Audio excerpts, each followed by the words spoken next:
بسم اللہ الرحمن الرحیم۔ تمام دوستوں کو جمعہ مبارک ہو۔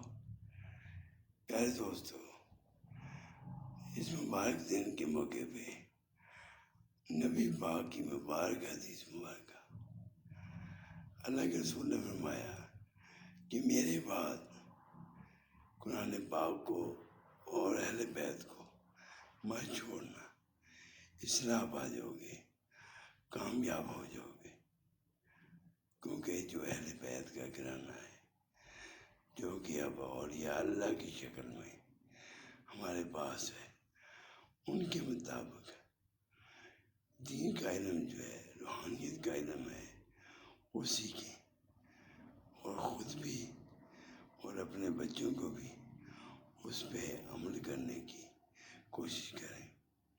اللہ ہم سب کو توفیق عطا فرمائے۔